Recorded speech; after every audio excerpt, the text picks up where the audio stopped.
Yo, I've been seeing a lot of new people get into or back into DBFZ, whether it's because of rollback or discounts, and I realized I don't really have a lot of beginner guides. More so intermediate to advanced concepts, so let's change that. I've spoken a lot about neutral and movement on the channel, but never really put it all together in one cohesive video, so here's all about how to play and win neutral from the basics all the way to pro level concepts. I won't dive too much into detail with ones that have their own videos, so check those out if you're interested. I am gonna start this off to address the rookie aspect, so if you do already know how to play and the basics, skip past this section. Neutral is referred to when you're playing this distance game where neither party has advantage and is throwing out pokes to gain the advantage. The first thing to understand is movement and numpad notation. I'll quickly go over that, where the numbers are the directions, so 2 being down, 8 is up, and 5 is neutral or nothing, etc. And these letters are acronyms for normal, like L for late.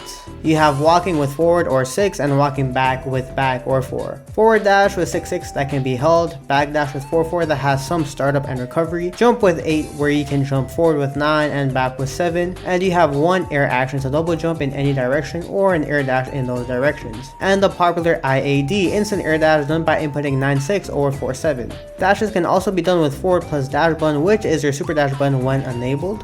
By inputting down or 2 before the jump, you get a super jump, which is a higher version of these where you can hold down to fast fall or up to float in the directions you hold. This property remains after your double jumps too. If you dash into a forward jump, you get this dash jump. You can also do a dash super jump that has momentum to it, which comes into play later. Movement helps traverse zones. Neutral is played with 3 main zones, so let's cover that. Zone 3 is full screen away. This is what most people think of when talking about neutral, where you don't have that many options. Zone 2 is where it's really played at though, in the intermediate levels, where pokes reach, footsies become important, and awareness needs to be sharp. Zone 1 is essentially the end of neutral. You enter this once you do commit to a turn or block if you're forced into this position. Zone 1 interactions are quick, that involves getting hits into a combo or making them block, which is the goal, but how do we achieve it? Let's rewind a bit to Zone 3 from a beginner aspect. Here you have 4 main tools to be aware of. As for specials that vary, mostly being these long range key blast pokes. Super dash, a committal full screen tracking move to close the distance. This goes through key blast. Specials with quarter circle motions that can vary from beams to layers and more. And assist that can function in many ways, so let's go over these. First off, with these long range pokes, key blasts can be used as a check from far to limit their movement. If you get a hit, you can spend a bar to vanish and combo it,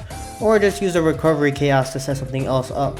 However, if they just block it, nothing much happens besides holding them down and getting some meter. You can't truly vanish her as it doesn't true string. They can reflect it, reversal through it, but countering this on block is a skill that lower level people kind of struggle with, so you should be aware of this. A common example is when Vegeta uses his blast, so don't let them abuse this on block and get a free turn. But it's quick and limits movement, right? So why not just spam this over and over? Well, here comes Super Dash. Super Dash can go clean through this even from block for a full combo. However, Super Dash isn't invincible either, as it has a universal punish with 2H down heavy. Similarly, raw vanish in neutral is a quick move that's vulnerable to 2H as well, reflects, and can be counter vanished trading a bar for a bar, but it does have some invulnerability at the start, unlike Super Dash. You usually see this one to save yourself when people whiff their pokes, as you can cancel anything but specials into a vanish, and especially when they start to panic as they get pinned. So as you can see, this first Zone 3 neutral interaction can revolve around this key blast game where you limit their movements and use just a few to bait and get ready to punish a potential super dash for a free combo. Specials can add on to this mind game where beams actually do jail into vanish on block, meaning it strings so you get a turn, and it does beat super dash as well. There are projectile levels to key blast, going from regular to bigger ones that beat them but not super dash, to beams that beat super dash and their supers.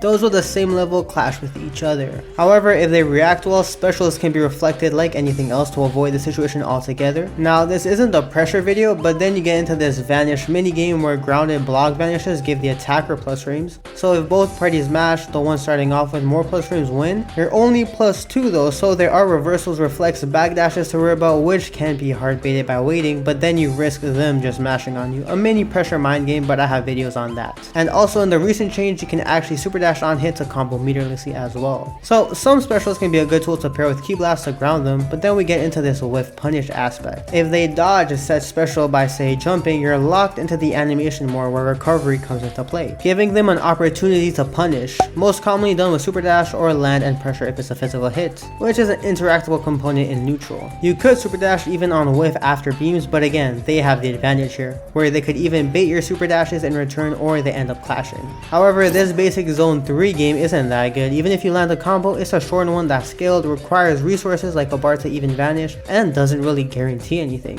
So let's move on to more intermediate concepts. While you can sit in zone 3 for forever, it's actually more beneficial to traverse into zone 2 and 1 with your movement. First of all, whenever you move forward, you gain meter, so you obtain a resource to use. Your pokes become stronger the closer you are. A super dash from this range is harder to react to. You get access to new pokes with other variational specials or even long reaching normals. I'm not going to go too in depth with movement patterns as I have a video for that and talk about it more later on, but safe ways to advance includes dash blocking, where you dash and hold back, giving you time to see what they do or layer things to advance, as well as combinations of forward jumps, air dashes, or IEDs. This dash jump in particular can be nice if you notice them repeating zone 3 patterns to get a better punish than a super dash, and it's less committal since you can always retreat with your air action. But remember, as you move forward, you also make their options harder to deal with as well. So if the situation looks bad, don't hesitate to retreat and create distance. And if you miss time early jump-ins where they haven't committed to anything, aren't in the best position, if they engage with more momentum first, then retreats with IEDs and super jump backs work great to avoid them. And if you end up in zone 1 accidentally, just be ready to block. This zone is the engagement zone. This is where lights can connect and where the game can quickly switch from neutral to combos or defending. Should be done purposefully like when punishing, but it can happen instantaneously at times. So this game is a constant tug of war of who will win zone 1.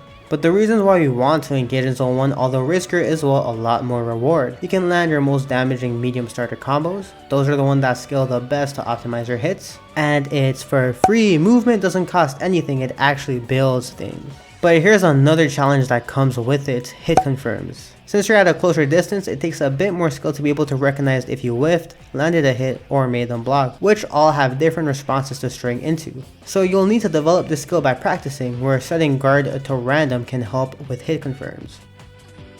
Now that we're in zone 1, let's cover some common situations that can occur, like jumps. Even though jumps separate you from the ground and can give you a greater angle, being grounded is more advantageous in this game. You can set your feet to punish super dashes, vanishes, everyone has access to reflex, or even reversal level 3s with enough bar. From further away, you can choose to engage air to air if you can get a read on their jumping patterns to intercept, or approach as they fall, which is the best option, sniping their landings. This is where dash blocks can be used, still being aware of super dash as an option. You can get a lot of turns if you time it right as they land. But on the flip side, if you're the one jumping, don't just hold up like I see many low ranks players do. Don't be scared to vary your patterns and stay grounded. You can vary in super jumps with floats to vary your landing sites and switch it up. Remember, you also have your air action to also keep them guessing and can turn aggressive with other tools as well. So not only to change your landing sites to avoid their pokes, but also engage and get a hit when they approach. So even if they have some momentum, you still have a lot of options. However, if you have a bad jump, which happens to all of us, it's okay to just block it out. Another common situation is after blocked super dashes. It's a unique scenario since both parties are 0 on block. I have a more in-depth video on it, but long story short, different characters have different options offensively and defensively. Some have big jabs that can always be pressed after blocking a super dash, and there are offensive options to extend your turn as well. The safest thing you can do is backdash, dash block, or super jump away until you notice what they like to do. If they extend with normals or forward dash, then 2H is your friend. They might jump up 2 to bait something from you, so be aware of that as an option. And specials all have different answers to them, from forward dashing to retreating, then punish, or just being more patient and attack after blocking their follow-up. As a super dasher, this can be useful to use against people who just mash right away, which is the common response thinking it's their turn or reward for actually blocking for once. But again, the safest option is to disengage, creating space. Also note you get your air action back after a block super dash, including super jump properties, holding on to that. These change when spark is involved. It strings normal together after a super dash. As a defender, you can reflect the follow-up hits or just stay grounded and expect a super dash when they're in spark. 2H after a block sparked super dash used to work well, but not anymore, as it did get buffed at a certain point, and as the attacker, remember, is stronger the closer you are due to being harder to react to. Another common instance is being right below them. We spoke about hunting down landing sites, but if you do end up right under them, this can lead to a bad interaction. Missed, cursed 2Hs, accidental cross-ups, assist, mixing you up, and more. So you ideally want to maintain a safe distance or just continue the dash under them to create more on the other side. This especially applies when tight to the corner by backdashing to give you a better angle, although this is easier said than done. Speaking of this, when a character is off screen, their icon pops up to see, so you can locate yourself and position yourself accordingly. Now, speaking of assists, let's go over them. Save them for a bit later, as we needed to understand these concepts before understanding their usages. First of all, there are 3 assists for every character, A, B, and C, with A and B having lowest recovery and C has a longer cooldown. There are different types of assists, from beams to lockdown, defensive, unique, tracking ones, whatever you can think of. The reason why C assists have longer cooldowns are because they're all tracking assists, some better than others, but combos on hits to give you extremely easy conversions, helping in combos, and if they get hit in neutral. C assists are therefore more beginner friendly since, well, they all work the same and give you tons of time to confirm them. Ranged assists can be used from zone 3 as a low committal poke in which you can dash behind them. If they block it, you can get a turn going, but you do need to be aware of their cooldown and usage, since you could also opt to save an assist to help you mix up opponents, extend combos, or help cover OKs to continue pressure, so always throwing them out in neutral isn't always the smartest idea. Before we go over better ways to use them, let's talk about common situations they trigger. By simply firing them in zone 3, there are many easy ways to avoid them, like with a super jump for example, putting them in this airborne bait, but well, you could have created this by moving forward anyways, and then we can go back into our concepts previously, like sniping their landings and stuff. And they can also reflect it, where if you're too late, they can counter approaches, making you want to retreat and not getting a turn. And bruh, if they reflect a C assist and that was your only plan, yikes, you gotta wait for them to come back, that'll take a while, you need to upgrade that nooch. You want to use these assists with purpose, to catch your landings from further away, to punish things without committing yourself and putting yourself at risk, or more importantly, pair it with your forward movement to apply pressure with an assist covering your back. This is much stronger than vice versa, where you follow up behind the assist. With the same logic, it becomes very strong with quick specials like layers to get in, since they're usually negative on block, but assist will give you a turn. And if you miss, it can help to cover that too. And since you're moving as well, it's so much harder to react and actually avoid these assists. So combining them with your tools and movement maximize their usage and their success rates, although they all have different purposes. Defensive ones can be used as you retreat when they're trying to aggress you, or if you find yourself in zone 1. Some of these quick assists are great to use in combination with super dash, allowing you to continue. This is a pretty popular tactic. These assists also help with movement specials, such as covering this dive kick by timing assists as if there were landmines at the desired points. Just be careful of putting your assist at risk by getting happy birthday, but I think you'll learn that with your own experience. Now, as we get more advanced and comfortable with these topics, resource management becomes important. How much meter you have, so that you'll know if you can vanish confirm, or how much they have, which can influence their gameplay. If they have a lot of meter with a character that has great specials, expect a lot of those EXs to fly, so get ready to dodge and punish. How much health you both have. Since this is a tag game, if they have a low health character, they can tag out to recover some of that blue life, especially if they have a lot after getting hit by a raw reversal or something. So if you're aware, bait it. And there are tag bait patterns as well. Against better opponents, you can expect the same behavior towards you if you have blue life, so avoid obvious tags. On the hit, you could choose to tag them back in to get rid of that blue life, but you lose the advantage. So people now opt to optimize the hit with a new character to put them in a 2-touch scenario. There are specific setups in the corner though that I go over in this video, but you can always snap in how you want, especially if there's a character that gives you trouble that you want to focus on first, and monitor their assists. Typically you want to bait them out and then engage when you have the assist advantage. It gives you less to worry about, they lose options like safer pokes, tags, and allows you to overwhelm the one-on-one situation. This is why you see good players always hang on to at least one unless they're sure of its usage. Very relevant against defensive assists since you need to bait them, as they counter your pokes that would usually work, completely changing the way you have to play. You have to use bait movement patterns, which include approaching then quickly peeling back to make them think you're attacking, so they call it out. Baiting neutral assists is trickier and can vary, but this is why it's easy to counter if they just throw them out in zone 3, since you can easily react from there. You want to also monitor the time, which influences the way you play depending on the advantage. Usually if you have a life lead with less time remaining, you can opt to have your strongest zone 3 character out or the one with the best mobility in order to just reset and avoid getting a hit. With the same logic, the person with the life disadvantage will move more frantically. The less time there is, the more aggressive we can expect them to behave, so keep that in mind. And monitor Spark as well, which changes properties in neutral. To quickly go over it, it changes super dashes as spoken about earlier, gives you access to empty vanishes so you can punish anything committal ASAP by holding vanish, as well as allowing you to jump cancel anything for new combos, pressures, etc. Spark is usually used offensively to get people off of you, to keep assistant combos known as happy birthdays, to confirm hits, land damaging TODs, restore blue life, and assist start recovering right away.